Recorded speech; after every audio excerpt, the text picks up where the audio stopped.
Hi everyone, I hope you're having a peaceful day. In today's episode, we follow Lee as a shipment inside the Black Dragon Gang suddenly goes missing.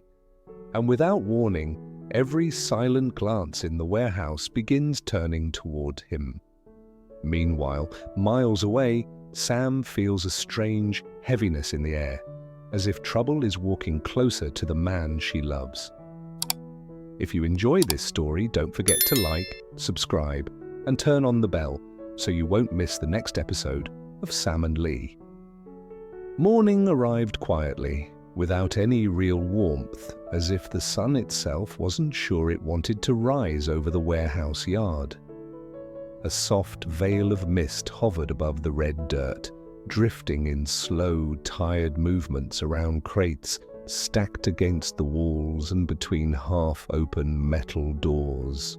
The air felt cold enough to sting the fingers, yet thick enough to hold the smell of old fuel and damp earth. Lee, known here only as Lamb, stepped through the haze with measured calm, his boots pressing faint imprints into the wet ground. His jacket carried the chill of dawn, the fabric still touched by moisture from the night air.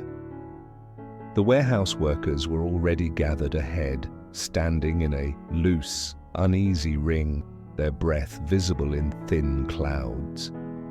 Their silence was the kind that didn't come from discipline, but from tension, an invisible weight pressing everyone into stillness. Inside the warehouse, a flickering fluorescent tube cast a weak, uneven light onto the floor. Beneath it, a row of rice sacks had been torn open, their pale grains spilled slightly like sand, and just beneath that layer, the smaller sealed packets were exposed. Lee knew these packets well by sight. He had seen the same type in evidence rooms, in briefing photos, in controlled burns conducted by police teams. They were always stacked with precision, lined up like bricks in a wall. But this morning, the symmetry was broken.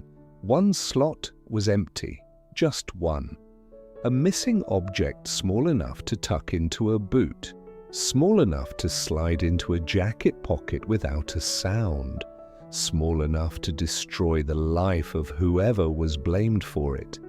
A faint tremor passed through the group. Not a sound, but a shift of breathing, a tightening of shoulders. Boss Num stood a few steps away, his hands clasped neatly behind his back. He appeared almost at ease, rocking slightly from heel to toe, as though listening to a quiet tune only he could hear. But the stillness around him sharpened the truth. This man was not calm. He was calculating. He didn't speak. He rarely did when anger simmered beneath the surface. Fong kept his eyes lowered, jaw locked tight. Two other men shifted their weight, boots scraping against concrete, dust floating upward, only to fall back down like hesitant snowflakes. Lee remained where he was, shoulders level, breathing slow and steady. He resisted the natural impulse to look around, to assess, to appear alert or helpful.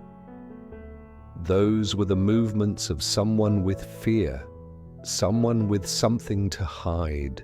Instead, he became still, almost part of the room itself, letting the tension slide around him without sticking. Boss Nam's gaze traveled slowly across the group, moving from face to face with the softness of a man who already knew the answers to questions he hadn't yet asked. Then his eyes stopped on Lee. Not hard, not accusing, but for 1 second longer than the others. And here, 1 second could be a lifetime. Lee didn't blink, didn't stiffen, didn't let his breath change in the slightest. He simply returned the gaze with the same calm he walked in with, a stillness that could be read as confidence or innocence or simply nothing at all. Boss Nam tilted his head slightly, as if trying to see through him, searching for an expression that wasn't there. Then he turned and walked out without a word. A collective breath escaped the room, quiet but unmistakably relieved. It was the kind of exhale that meant we survived this moment for now. But the weight that lifted was thin, temporary. Suspicion had already found soil here, and suspicion grew quickly, just like mold, in the dark corners of places like this. Fong stepped up behind Li, his voice barely more than a whisper, careful not to attract even the sound of curiosity. "Don't react," he murmured. "This is how it begins." Li nodded, small, almost imperceptible. When he stepped outside, the mist had thickened rather than lifted, clinging to his jacket and hair. The long dirt road stretching away from the warehouse looked blurred at the edges, as if the world itself hesitated to reveal what lay ahead.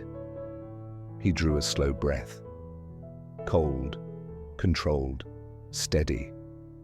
But deep inside that breath, beneath all the layers of calm and discipline, something else stirred. Something far colder than the morning air. Someone wanted him to be the one who slipped.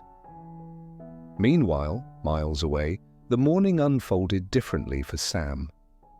The small wooden house on the hillside glowed with the soft light of early day, its roof still glistening with beads of moisture. Sam stepped outside with a basket of greens, her footsteps light on the damp wooden porch. She locked the door gently before walking the familiar path down the slope. The market was waking in fragments, vendors stretching their backs, dusting off tables, smoothing tarps, arranging colourful piles of vegetables. The scent of cut herbs drifted into the air, mingling with the warmth of steamed breakfast buns rising from nearby stalls.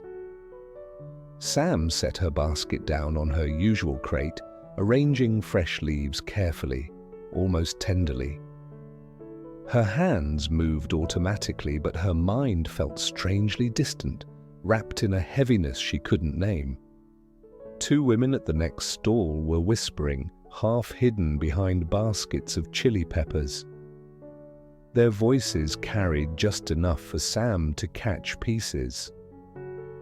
"I heard a driver went missing near the border last night." Wasn't he mixed up in some smuggling route? Probably. Those people vanish all the time. Sam's fingers stilled mid-motion. She didn't look up, didn't show she was listening. She simply adjusted a bunch of mint, the leaves trembling lightly in her hand. The whispering continued. "They say he talked too much. That's how they get in trouble. Talk and you're gone." Poor thing, must have been terrified at the end. A quiet breath escaped Sam, not loud, but sharp enough to cut her from the inside. Li had once told her, "In that world, silence keeps you alive." The memory made her chest tighten. A breeze moved through the market then, cool, unexpected, lifting the edges of her shirt, rustling through the herbs. She closed her eyes for just a heartbeat, letting the air touch her face. Fear didn't always arrive loudly. Sometimes it came like this, through someone else's story, through gossip not meant for you, through the ache of not knowing the truth. Sam opened her eyes, forcing a small smile as a customer approached. Life didn't pause for worry. Yet beneath everything she did that morning, the heaviness stayed, lingering like mist that refused to lift. The afternoon deepened into a heavy stillness, the kind that settled low to the ground and made even the slightest movement feel louder than it should. Heat rose from the red dirt yard, not in sharp waves, but in a slow, suffocating breath that stretched across the warehouse walls and crept into the corners where shadows pooled, Most of the men had drifted off to their scattered tasks, voices replaced by the low hum of an old generator and the occasional metallic rattle of a loose sheet of siding catching the wind. The world felt half asleep and half watching, exactly the kind of hour when danger liked to move quietly. Lee walked toward the back of the warehouse with steady, measured steps. The missing packet had lingered in his mind all morning, not like a question, but like an unfinished sentence. Every time he tried to push it away, the silence around him would remind him someone had made a move, someone had chosen him. But he didn't let any of those thoughts touch his face, not here, not where walls had ears, and silence was a form of currency. He rounded the corner, reaching the strip of shadow along the building's rear wall, when a hand gripped his elbow, firm enough to stop him, quick enough that he would have reacted if the touch had held even a hint of violence. It didn't. He turned slightly. Fong. His eyes carried something sharp, unsettled, not fear, but calculation. His voice came out low, rough, shaped for secrecy. "Lamb, back here!" Lee didn't resist when Fong steered him behind the warehouse, down toward a shallow dip in the ground, where the dirt turned darker and the air felt trapped. The wall was stained with years of oil and weather, its texture rough and almost sticky with old grime. It was the kind of place where men talked only when they didn't want others to hear. Fong looked around once, then again, slower. Only when the wind scraped the metal siding with a long groan did he speak. "Someone's trying to pin this on you." Lee didn't interrupt. His silence wasn't shock, it was understanding. He had known since morning. The way Bosnam's gaze lingered, the way the others shifted subtly away from him. Suspicion had a smell, a weight, a temperature, and he had felt it the moment he stepped into the warehouse. Fong dragged a hand across his jaw, the lines in his face tightening. That packet didn't go missing on its own. Someone made damn sure it vanished. A faint gust of wind swept dust between them. The sound of distant footsteps faded toward the front of the warehouse, leaving the back area cloaked in uncomfortable quiet.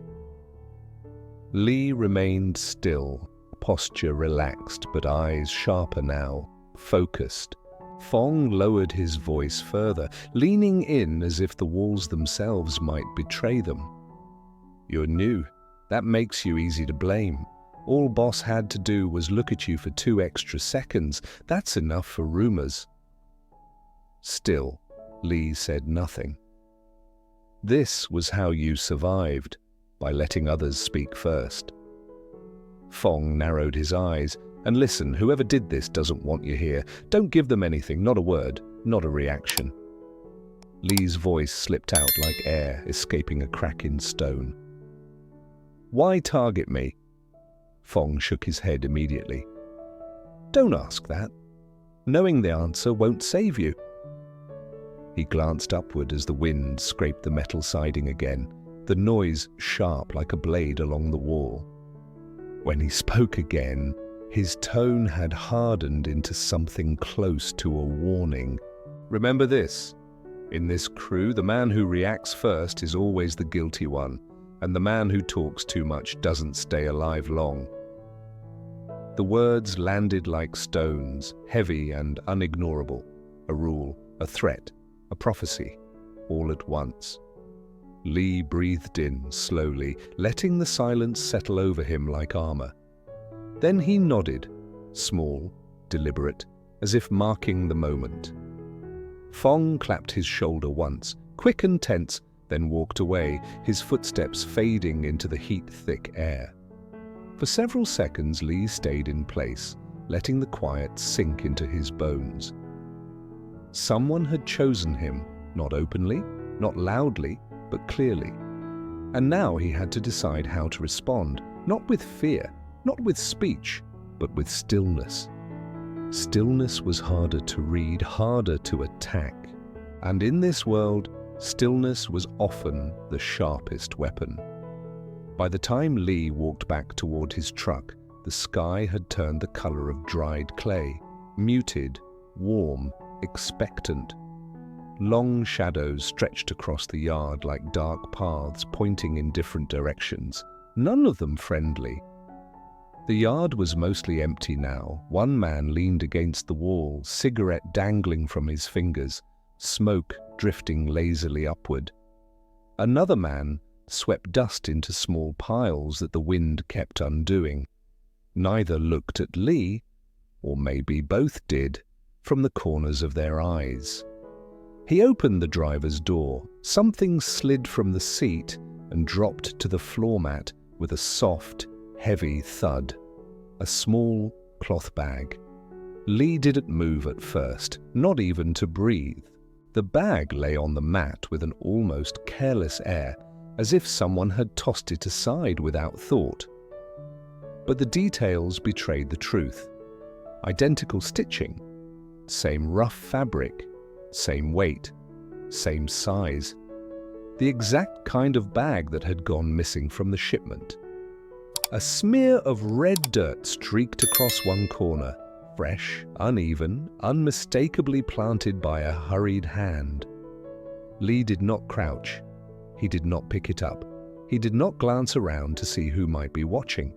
He simply stood there, frozen but not stiff, one hand resting lightly on the doorframe, as if this discovery were just another detail in a long day.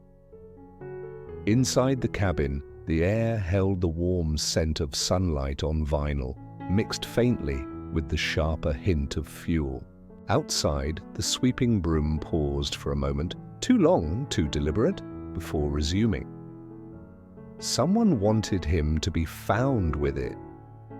Someone wanted the story to write itself without words. Someone wanted a face for fear, and they had chosen his. A laugh drifted from the far side of the yard, forced, artificial, a little too loud for the hour. Lee didn't turn his head. He nudged the cloth bag deeper under the seat with the back of his knuckles, careful not to leave a print, careful to avoid even the impression of touching it. Then, with a quiet, deliberate motion, he closed the truck door. Soft, controlled, final. Meanwhile, on the distant hillside, Sam stood on her wooden porch, the evening light brushing her face with a gentle gold that did nothing to warm the cold ache in her chest. The air carried a faint sweetness from the grapefruit Oan had brought her, mixed with the smell of damp soil settling after the long day. She held a folded handkerchief in her hand, Lee's, and pressed it once, as if the cloth could offer answers. She didn't know what was happening miles away. She only knew that the heaviness in her heart had grown thicker, more insistent, harder to ignore. Wherever you are, her voice was soft, fragile but steady. Please be safe. The wind rustled the banana leaves beside the house, offering nothing but the evening's quiet reply. Back at the warehouse, Lee stood by the truck, looking at his faint reflection in the dusty window, split between light and shadow, between the man he was and the man he had to pretend to be. No fear, just clarity. Someone had made their move, quietly, deliberately, and now, in this dangerous silence, he would have to decide when and how to make his. Sometimes danger doesn't roar, sometimes it just quietly chooses someone and waits. And in moments like these, strength isn't about fighting back. Sometimes it's simply the courage to stay still, to stay patient, to stay alive. And somewhere far away, someone who loves you keeps the light on, trusting that silence doesn't mean loss, just another step toward coming home.